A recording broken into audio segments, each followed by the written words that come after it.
চীনের 26টি টেক্সটাইল কোম্পানির উপর নতুন করে নিষেধাজ্ঞা দিয়েছে যুক্তরাষ্ট্র। ফলে ওয়্যারহাউস ফ্যাসিলিটির আওতায় চীনের তুলা আমদানি করবে না ওয়াশিংটন। ব্রিটিশ সংবাদ মাধ্যম রয়টার্সের প্রতিবেদনে বলা হয়েছে, মানবাধিকার লঙ্ঘনের অভিযোগ এনে হোয়াইট হাউস এই সিদ্ধান্ত নিয়েছে। হোয়াইট হাউস জানিয়েছে, চীনের উইঘুর সংখ্যালঘুদের দিয়ে জোর করে পণ্য তৈরি করায় চীন। ওইসব পণ্য নিজেদের সরবরাহ চীন থেকে সরাতে এই পদক্ষেপ নেওয়া হয়েছে। এর আগে চীনের টেলিকম সরঞ্জাম ও বিদ্যুৎ চালিত গাড়ির খাতের উপর নিষেধাজ্ঞা দিয়েছিল যুক্তরাষ্ট্র।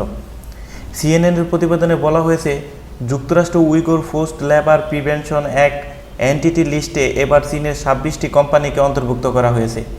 চীনের জিনজিয়াং অঞ্চলের সংখ্যালঘুদের উপর চলমান মানবাধিকার লঙ্ঘনের কারণে এসব কোম্পানিকে নিষেধাজ্ঞার আওতায় আনা হয়েছে। এদিকে ওয়াশিংটনের চীনা দূতাবাস যুক্তরাষ্ট্রের এই নিষেধাজ্ঞার সমালোচনা করেছে। তাদের দাবি, যুক্তরাষ্ট্রের এই পদক্ষেপে চীনের জিনজিয়াং অঞ্চলে স্থিতিশীলতা বিঘ্নিত করবে। 2021 সালে Uyghur Forced Labour Prevention Act Entity List pass করে যুক্তরাষ্ট্র।